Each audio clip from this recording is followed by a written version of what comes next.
우리가 살고 있는 이 시대는 자유에 대한 가치를 상당히 높게 두고 있습니다. 특별히 이제 미국 같은 경우는 독립전쟁이 있었는데 그때 이제 패트릭 켈리가 남겼던 굉장히 유명한 연설에서 대부분 우리는 그 사람 이름도 기억을 못할 수 있지만 이 문구를 들으면 기억합니다. 바로 자유가 아니면 죽음을 달라. 자유가 아니면 죽음을 달라라는 말입니다. 무슨 뜻입니까? 자유가 없으면 숨을 쉬고 있어도 사는 것 같지 않다라는 말이지 않습니까?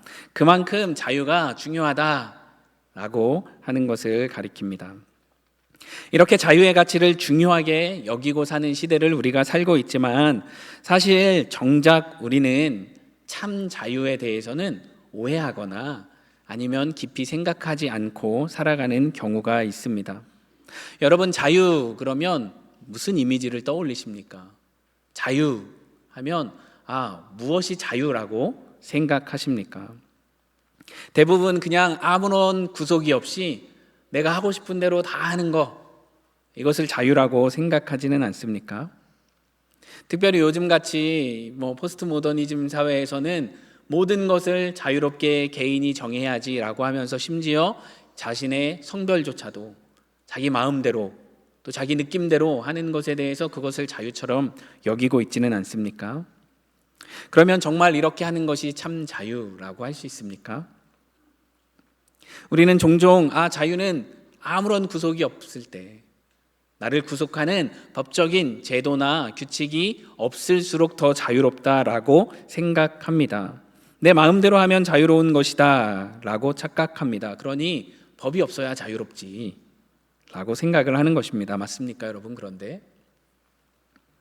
이런 예화가 있습니다. 아마 들어보신 분들도 계실 텐데요. 어느 물고기가 물속에서 자유롭게 살고 있었습니다. 그런데 어느 날 하늘을 날아가는 새를 보게 되었습니다. 여러분, 이거는 지어낸 이야기입니다. 너무 심각하게 듣지 않으셔도 되는데요. 하늘에 나는 새를 보니까 갑자기 너무 답답해진 거예요, 물속이. 그래서 나도 새처럼 자유롭게 지내고 싶은데 나는 왜 이 물속에 있어야 되지? 그런 생각을 하고 났더니 막 물속에 있는 게 숨이 막 갑갑하게 느껴지고 물 밖으로 나가야지 될 것 같고 나 이제 더 이상 물속에서 못 살겠다라는 생각을 하게 되었습니다. 그래서 큰 마음 먹고 온 힘을 다해서 물 밖으로 뛰어서 나가서 육지에 도착을 했습니다. 어떻게 되었을까요? 상상은 여러분께 맡깁니다. 그런데 결국은 죽음을 맞이합니다. 왜 그렇습니까? 물고기는 물속에 있어야 자유롭기 때문입니다. 마찬가지로 기차가 맨날 선로 위만 달리는 것이 답답하다고 해서 나는 자유롭게 고속도로로 가야지라고 내려오면 그것은 사고입니다. 자유가 아닙니다. 자동차를 운전하시는 각 사람들이 왜 내가 신호등을 따라야 돼? 이 정해진 차선으로만 가는 게 답답해. 나는 자유롭게 가겠어라고 운전을 한다면 여러분, 누가 운전을 할 수 있겠습니까? 아무것도 안 됩니다. 그것은 스포츠 게임도 마찬가지입니다. 오늘 특별히 슈퍼볼이 있게 되는데 거기서 선수들이 규칙을 따르지 않고 자기 마음대로 플레이를 하면 경기가 될 수가 없습니다. 음악도 마찬가지지 않습니까? 우리 성가대원분들 중에 나는 반주에 맞춰서 지휘에 맞춰서 찬양하는 게 너무 답답해. 그런 분 안 계시죠? 자유롭게 하겠어? 라고 한다면 지휘자분께서 알아서 정리를 해주셔야 되지 않겠습니까? 그렇게 규칙이 없으면 자유가 있을 수가 없습니다. 아무런 규칙이 없는 상태가 자유가 아닙니다. 그래서 우리는 이런 규칙을 질서라고 부릅니다. 즉 자유를 자유로 만드는 것은 질서입니다. 그래서 하나님은 세상을 창조하셨고 우리에게 자유를 주셨습니다. 그리고 우리의 그 자유를 위해서 더불어서 질서를 함께 주셨습니다. 우리가 그것을 그래서 창조질서라고 부릅니다. 따라서 하나님의 손으로 지음받은 모든 피조물은 이 창조 질서 안에 있을 때에만 참 자유를 가질 수가 있습니다. 예수님도 오늘 본문에서 그것을 이렇게 표현을 하셨습니다. 우리 32절 말씀인데요. 제가 읽습니다. 진리를 알지니 진리가 너희를 자유롭게 하리라. 우리의 자유는 진리가 없는 상태가 아닙니다. 진리 안에서 이루어지는 것입니다.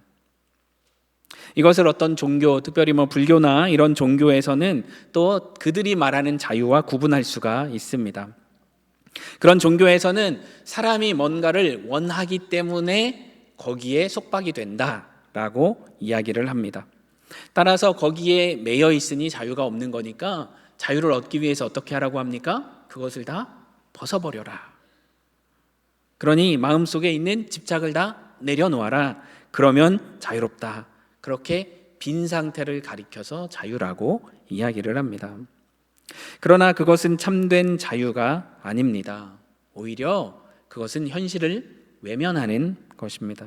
부정하는 것입니다. 갖고 싶으면서도 자꾸 아니라고 억누르고 원하는 것을 아니라고 자기가 혼자 생각을 고치는 것은 자유가 아닙니다. 그것을 자유라고 쫓아간다면 그것은 그냥 또 다른 신념에 매이는 것밖에 되지 않습니다.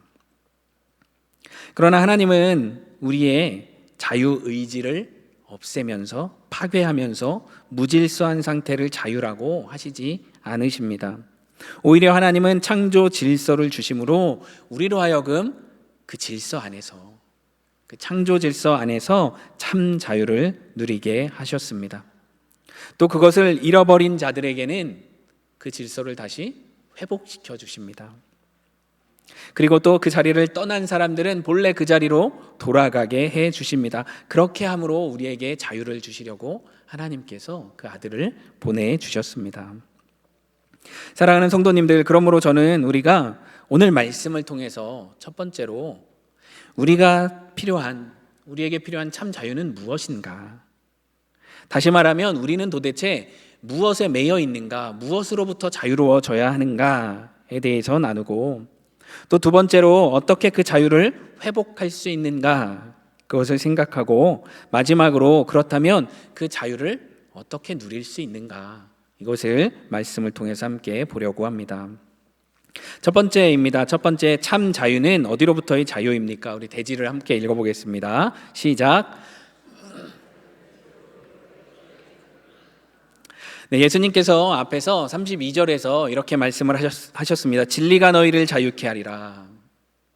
그리고 그 말씀을 하셨을 때 그 뒤에 유대인들의 반응, 여러분 기억하십니까? 바로 그 뒤에 33절에서 유대인들이 반응을 어떻게 했냐면, 우리가 아브라함의 자손이라 남의 종이 된 적이 없습니다. 그런데 왜 우리를 자유롭게 한다라고 이야기를 합니까? 라고 반문하듯이 대답을 했습니다. 그러면 여러분, 지금 이렇게 대답을 하고 있는 유대인들을 생각해 보십시오. 그들은 자신들이 종이 된 적이 없다라고 이야기를 하는데, 여러분 정말 그들이 종된 적이 없습니까? 정말 없습니까? 아브라함 이래에 그들은 한 번도 종이 된 적이 없을까요? 일단 정치적으로 그렇게 말하고 있는 그들, 그 당시를 우리는 로마 시대라고 부릅니다. 즉 그들은 로마의 압제하에 그때도 그렇게 정치적으로 눌려 있었습니다. 게다가 이스라엘의 역사를 통해서 보면 그들이 출애굽하기 전에 애굽에서 무려 430여 년을 종살이를 했습니다. 그뿐이 아닙니다. 그 뒤에 그들이 왕정국가도 이루었었지만 결국은 하나님의 말씀에 불순종하다가 북이스라엘은 아수르에게 망해서 포로가 되었습니다. 또 남유다도 조금 뒤에 바벨론에 의해서 망하였고 포로로 잡혀가서 70년이라는 세월을 보내야 했습니다. 돌아오고 나서는 계속 자유로웠습니까? 그렇지 않습니다. 성경 중간기 신약과 구약 사이에도 그들은 끊임없이 침략을 받았습니다. 그들의 자유를 위협받았습니다. 그리고 빼앗기기까지 했습니다. 그러니 지금 유대인들이 우리가 종된 적이 없다라는 것은 그들이 역사적인 인식이 없는 것이 아니라면 지금 예수님의 자유에 대해서 정치적인 자유를 말하는 것은 아닙니다. 그러면 그들은 왜 자신들이 자유롭다라고 말하고 있습니까? 이것은 정치적인 것이 아니라 종교적인 것을 뜻합니다. 그래서 그들은 자신들이 종이 된 적이 없다라고 이야기를 할 때 자신들이 아브라함의 자손이기 때문이라고 이야기를 합니다. 여기서 아브라함의 자손이라는 것은 그들의 민족성을 나타내고 있습니다. 즉 그들이 비록 포로가 된 적이 있지만 또 지금도 로마의 압제 가운데에 있지만 그러나 자신들은 아브라함의 자손이라는 이 정체성, 이 민족성을 계속 가지고 지금도 우리는 하나님을 섬기고 있다. 이것을 그들이 이야기하고 있습니다.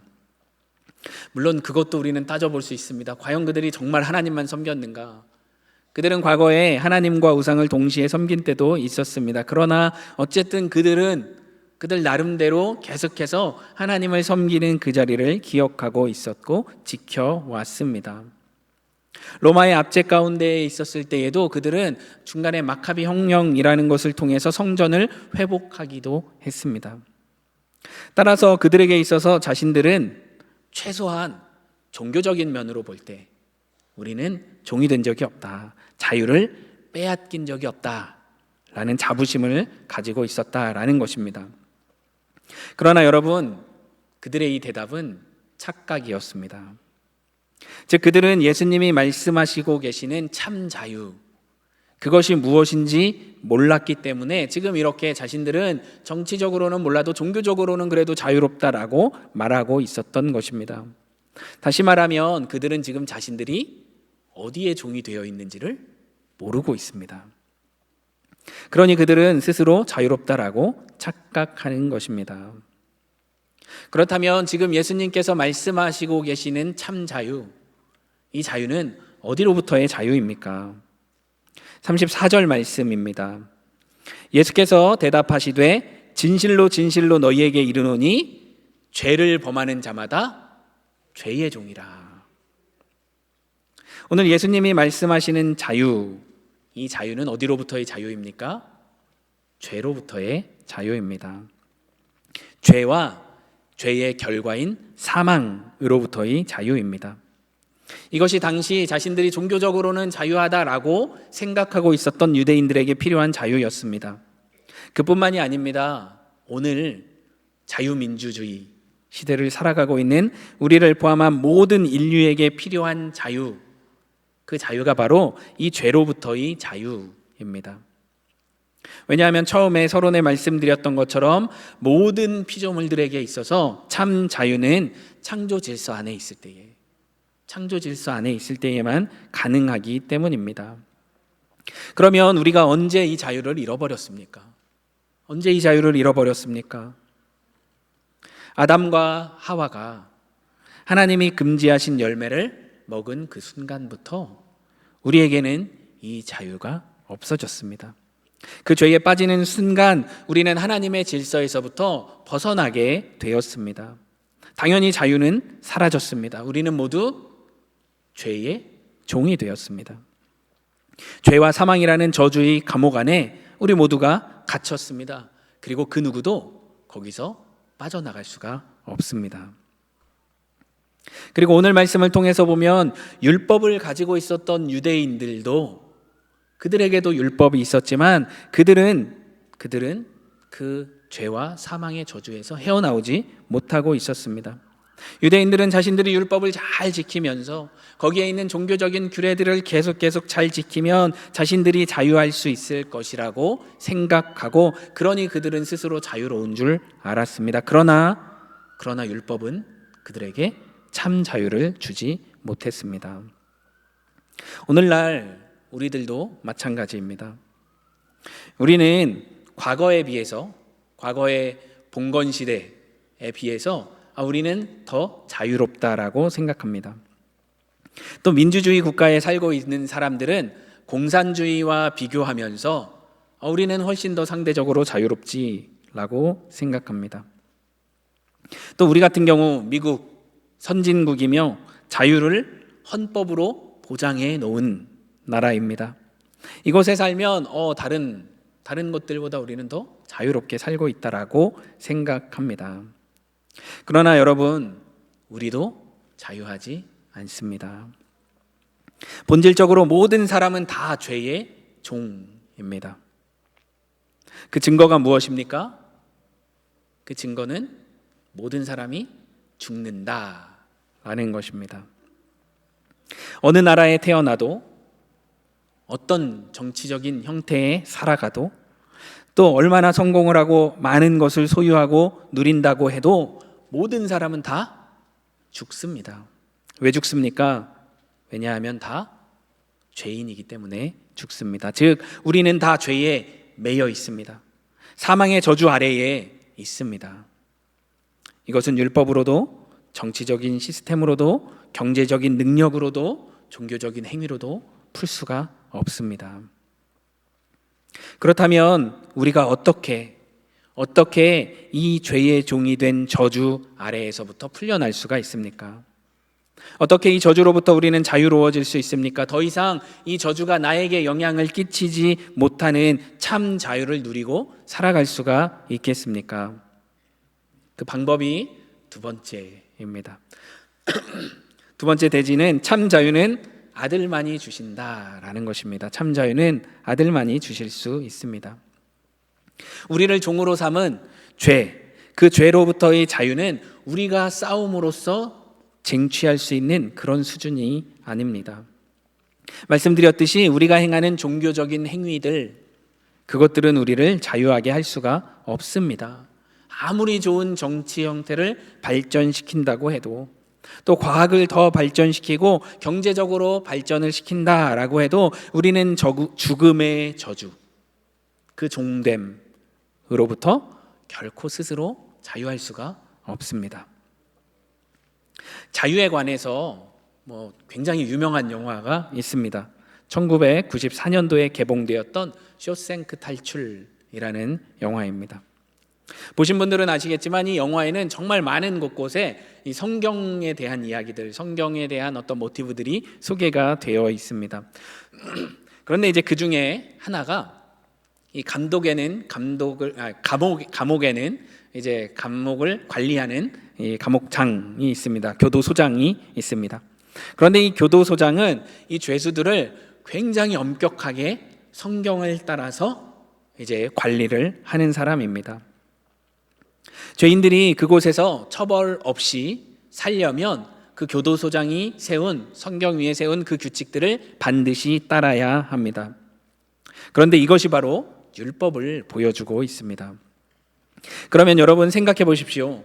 감옥 안에 있는 죄수들이 교도소장이 만든 규칙을 잘 지킵니다. 하나도 어기지 않고 잘 따릅니다. 그러면 그렇다고 해서 감옥 밖으로 나갈 수 있습니까? 없습니다. 그의 최선은 규칙을 잘 지키는 모범수. 그것이 그의 최선입니다. 바로 영화는 이것을 통해서 율법의 한계를 보여주고 있습니다. 율법은 감옥 안에서는 더 나은 죄수, 최고의 모범수를 만들 수는 있지만 죄수의 신분을 바꿔주지는 못한다라는 것입니다.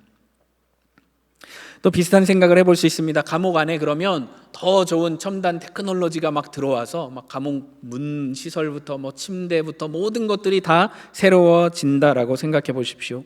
의료 서비스가 획기적으로 이렇게 개혁이 되고, 또 심지어 죄수들이 예를 들어서 이렇게 음식을 배달시켜 먹는 그런 자유를 받는다라고 해도 그들이 참 자유를 얻었다라고 할 수 있습니까? 그렇지 않습니다. 그들이 그곳에서 무엇을 누려도 그들은 자유가 없는 죄수들입니다. 그렇다면 죄수는 어떻게 석방이 가능합니까? 어떻게 죄수가 자유를 얻을 수 있습니까? 그것은 결국 본인이 자신의 죄값을 다 치러야 합니다. 그것이 아니라면 누군가가 대신해서 자신의 죄값을 치러 주어야 합니다. 예수님은 오늘 말씀에서 이러한 것을 종과 또 그 종의 자유를 통해서 말씀을 해주고 계십니다. 특별히 종이 잘한다고 해서 스스로 자유를 얻지 못한다라는 것을 이렇게 말씀하십니다. 36절 말씀 제가 읽습니다. 그러므로 아들이 너희를 자유롭게 하면 너희가 참으로 자유로우리라. 아들이 자유롭게 하기 전까지는 종은 스스로 자유할 수 없습니다. 죄수와 마찬가지입니다. 여러분, 종이 아들보다 말을 정말 잘 듣고 주인이 이렇게 딱 뭔가 눈치만 줘도 싹싹 알아듣고 미리미리 일을 다 해준다고 해도, 또는 아들보다 먼저 이 집에 와서 아들보다 훨씬 더 오래 이 집에 거해서 이 집의 모든 생리를 잘 알고 있다고 해도 종은 종입니다. 아들이 될 수 없습니다. 종은 자유할 수가 없습니다. 언제까지 종입니까? 결국 주인이, 또는 오늘 말씀에서는 아들이 풀어줄 때까지 그는 종입니다. 또는 누군가가 값을 지불해서 그가 풀려나도록 아들의 허락을 받기 전까지는 그는 종일 수밖에 없습니다. 사랑하는 성도님들, 바로 이 이유 때문에 예수님께서 이 땅에 오셨습니다. 직접 이 땅에 오셔서 모든 죄와 사망의 저주에서 우리를 풀어주시기 위해 예수님이 오셨습니다. 그리고 예수님은 오셔서 어떻게 그것을 이루어 주십니까? 우리가 이미 아는 것처럼 십자가에 달려서 우리의 모든 죄값을 치르심으로입니다. 우리 갈라디아서 3장 13절 말씀을 함께 읽어보겠습니다. 갈라디아서 3장 13절입니다. 시작. 그리스도께서 우리를 위하여 저주를 받은 바 되사 율법의 저주에서 우리를 속량하셨으니 기록된 바 나무에 달린 자마다 저주 아래에 있는 자라 하였음이라. 아멘. 그리스도께서 우리를 위하여 저주를 받으셔서 우리를 속량해 주셨습니다. 따라서 오늘 말씀에서 예수님께서 아들이 너희를 자유롭게 한다, 아들이 자유롭게 한다 라고 말씀하신 것은 그냥 누군가가 선심 쓰면서 아들의 종의 노비 문서를 찢어주는 그러한 일이 아닙니다. 오히려 그 종을 위해 자신의 모든 것을 내어주고 자신이 대신 종이 되는 것입니다. 자신의 생명을 내어줌으로써 저주로부터 우리를 풀어서 우리에게 생명을 얻게 하시는 것입니다. 우리가 잃어버렸던 하나님의 창조 질서 안으로 우리의 본래 자리로 우리를 회복시키시는 그것이 아들이 우리를 자유롭게 하시는 것입니다. 우리의 자유를 위해서 예수님은 자기 자신을 버리셨습니다. 사망의 저주 아래에 자신을 놓으셨습니다. 그리고 바로 그것을 통해 사망의 결박을 깨뜨리셨습니다. 더 이상 사망이 예수 그리스도를, 또 그리스도를 믿는 모든 자를 붙잡을 수 없도록 예수님께서 행하셨습니다. 죄에 대한 우리의 모든 빚을 그분께서 갚아 주셨습니다. 그래서 예수 그리스도를 믿는 모든 자들은 바로 이 예수 그리스도의 희생 값 치르심을 통해 자유를 얻게 되었습니다. 그러니 우리가 어떻게 참 자유를 얻을 수 있습니까? 어떻게 그 참 자유를 우리가 회복할 수 있습니까? 오직 예수 그리스도를 믿는 믿음으로 가능합니다. 아들이 너희를 자유하게 한다 말씀하셨으니 그 예수님의 말씀을 듣고 그 예수님 안에 머물 때에 우리는 참 자유를 얻게 됩니다. 사실 이 원리는 우리 사회에서도 동일하게 나타났습니다. 우리가 지금 누리고 있는 민주주의, 여기에 보장된 자유는 수많은 사람들이 그것을 위해 자기의 목숨을 버림으로 얻게 된 자유입니다. 우리 자녀들이 지금 누리고 있는 경제적인 자유는 부모들이 그들을 위해 헌신하고 수고하고 희생했기 때문에 얻어진 자유입니다. 그리고 오늘 우리가 말하고 있는 이 참된 자유, 영적인 자유, 죄로부터의 자유, 여기에는 우리를 위해 예수 그리스도께서 자기 자신을 버리신 그 희생이 바탕이 되어 있다라는 것을 우리는 기억해야 합니다. 그리고 그것을 기억한다면 우리는 이제 어떻게 살아야 하겠습니까? 이것이 사실 가장 중요하지 않습니까? 내게 자유를 주셨는데 내게 주신 자유로 나는 어떻게 살 것인가? 세 번째 대지입니다. 참 자유는 사랑의 도구입니다. 참 자유는 사랑의 도구입니다. 우리는 대부분의 경우 자유라고 하면 어디로부터의 자유, 무엇으로부터의 해방을 자꾸 생각합니다. 그러나 성경은 결코 그것만 말하지 않습니다. 성경은 무엇으로부터의 자유, 죄로부터의 자유도 말씀하시지만 그러나 동시에 무엇을 향한 자유인가도 말씀하고 계십니다. 아까 잠깐 언급했던 출애굽 시대를 생각해 보십시오. 출애굽기라는 것 자체가 자유의 이야기입니다. 400년 이상 종으로 살던 이스라엘 백성들이 자유를 얻게 되는 이야기입니다. 그런데 출애굽기를 읽어보시면 이스라엘 백성들이 출애굽해서 애굽으로부터 탈출하는 이야기는 14장에 가면 끝납니다. 그런데 아시겠지만 출애굽기는 40장까지 이어집니다. 그러면 왜 출애굽기는 계속 이어집니까? 애굽으로부터 나왔음에도 불구하고 그들의 자유는 애굽에서 나온 것만 의미하지 않기 때문입니다. 그들의 자유가 어디에서 끝납니까? 40장 마지막에 성막 가운데의 하나님의 임재. 이것이 그들의 자유의 도착지였습니다.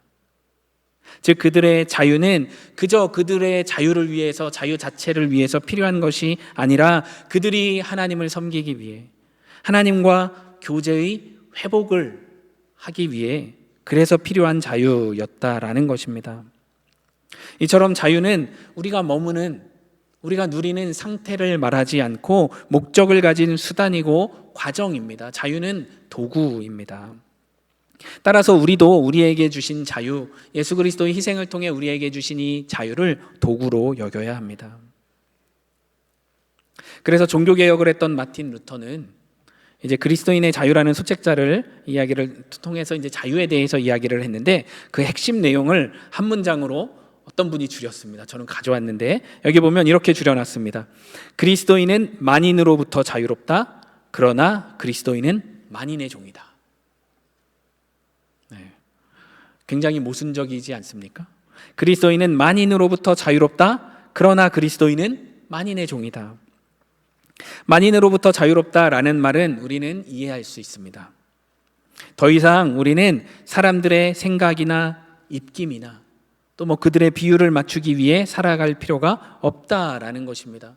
그들에게로부터 무언가를 얻기 위해 살 필요가 없습니다. 왜 그렇습니까?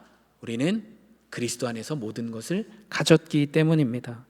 그리스도 안에서 우리는 충분히 배부릅니다. 그러니 그리스도 외에 다른 것을 구할 필요가 없고 얽매일 필요가 없으니 그러니 우리는 만인으로부터 자유롭습니다.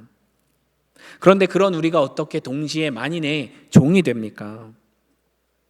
모순이지 않습니까? 그러나 이 모순이 바로 예수 그리스도께서 우리에게 보여주신 자유의 모습입니다. 예수님은 자신의 자유를 누리기 위해서 다른 것들을 희생시키지 않으셨습니다. 오히려 자신의 자유를 기꺼이 제한하심으로 다른 이들을 회복시키셨습니다. 그리고 바로 이 예수님의 행동, 이 예수님의 섬김에 그리스도의 사랑이 담겨 있습니다. 무슨 뜻입니까? 만약에 여러분 예수 그리스도께서 십자가를 지실 때 본인의 자유가 없이 억지로 어쩔 수 없이 지셔야 했다면 그렇다면 거기에 희생은 담기지만 사랑은 담기지 않습니다. 그렇지 않습니까? 철학자 중에 키에르케고르가 이런 것을 설명하기 위해 이런 이야기를 썼습니다. 왕이 시골길을 가다가 한 처녀를 보고 반했습니다. 그래서 이제 청혼을 하고 싶은데 왕이 이렇게 생각을 합니다. 내가 지금 왕으로서 신분과 재산을 가지고 청혼을 하면 이 여인은 왕이라는 신분, 권위에 눌려서 원치 않는데 청혼을 받아들일 수도 있고 또는 왕이 가진 재산과 소유에 대해서 그것을 바라는 마음으로 청혼을 받을 수도 있지 않은가. 그래서 진짜 사랑을 위해서 왕이 시골 청년으로 변신합니다. 그리고 그 동네에 몇 개월 동안 살면서 여자의 마음을 얻어내는 이야기입니다. 실제로는 말이 안 되는 것 같은 이야기이지만 이 이야기가 보여주는 것이 무엇입니까? 참 사랑은 참 자유가 있을 때에만 가능하다라는 것입니다. 참 사랑은 참 자유가 있을 때에만 가능하다라는 것입니다. 마찬가지입니다. 하나님께서 왜 우리에게 자유를 주셨습니까? 왜 자유의지를 주셨습니까? 왜 그리스도 안에서 우리가 잃어버린 창조 질서를 회복시켜 주시고 그 안에서 참 자유를 누릴 수 있게 하십니까? 그래야 사랑할 수 있기 때문입니다. 그러므로 자유는 사랑을 위한 도구입니다. 섬김을 위한 도구입니다. 우리가 자유가 없이 율법 아래에서 율법이 정했기 때문에 그래서 남을 섬긴다고 생각해 보십시오. 그러면 그 섬김은 사랑이 아니라 이기심입니다. 그 섬김은 사랑이 아니라 이기적입니다. 왜 그렇습니까? 율법이 그렇게 하라고 했기 때문에 하는 것이기 때문입니다. 여러분, 내가 자유가 없이 섬기는 것, 율법에 따라 섬긴다면 그것은 내가 율법의 저주를 피하기 위해서 섬기는 것이 됩니다. 또는 그 율법에 정해놓은 약속된 복을 받기 위해 섬기는 것이 됩니다. 따라서 이것은 이기적인 겁니다. 사랑일 수 없습니다. 그 안에는 참된 기쁨도 생길 수가 없습니다. 그러나 내가 자유하다면, 나에게 자유가 있는데 그 자유를 가지고 누군가를 섬긴다면 나의 섬김은 나의 사랑의 표현이 됩니다. 믿음의 열매가 됩니다. 순종의 삶이 될 수 있습니다. 그리고 바로 거기 안에 참 기쁨이 또 그리스도를 닮아감이 있게 됩니다. 그래서 갈라디아서 5장 13절 말씀은 이렇게 이야기합니다. 우리 한 목소리로 갈라디아서 5장 13절 말씀을 읽겠습니다. 시작.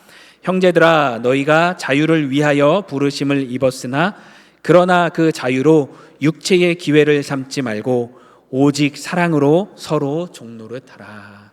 아멘. 이것이 우리에게 주신 자유를 사용할 수 있는 방향입니다. 나를 위한 육체의 기회를 삼으라고 자유를 주신 것이 아니라 사랑으로 서로 종노릇하도록 우리에게 자유를 주셨습니다. 말씀을 정리하겠습니다. 사랑하는 성도님들, 예수님이 오늘 말씀하신 자유는 내가 원하는 모든 것을 하고 싶은 대로 하는 자유가 아닙니다. 또 사람들에게 인정받지 않아도 되는 자유입니다. 죄책감과 두려움에 끌려다니지 않아도 되는 자유이고 무엇보다 사랑할 수 있는 자유입니다. 기억하십시오. 우리는 본래 자유로운 존재가 아니었습니다. 죄의 종이었습니다. 사망의 감옥 안에 갇혀 있었습니다. 그러나 아들이 오셨습니다. 아들이 종이 되셨고 아들이 감옥 안으로 들어오셨고 아들이 우리의 값을 대신 치르셨습니다. 그리고 우리에게는 자유가 허락되었습니다. 그래서 이제 우리는 자유를 얻기 위해 순종하는 사람들이 아니라 이미 자유케 되었기 때문에 순종할 수 있는 사람들입니다. 사랑을 받기 위해서 사랑하는 것이 아니라 이미 사랑을 받았기 때문에 사랑할 수 있는 사람들이 되었습니다. 그러므로 사랑하는 성도님들, 오늘 말씀 진리를 알지니 진리가 너희를 자유롭게 하리라. 진리를 알지니 진리가 너희를 자유롭게 하리라. 이 말씀을 기억하고 우리에게 주신 자유 안에서 오늘도 기꺼이 사랑하고 기꺼이 섬기고 기꺼이 내려놓는 참 자유인으로 사시는 저와 여러분들 되시길 예수 그리스도의 이름으로 축원합니다.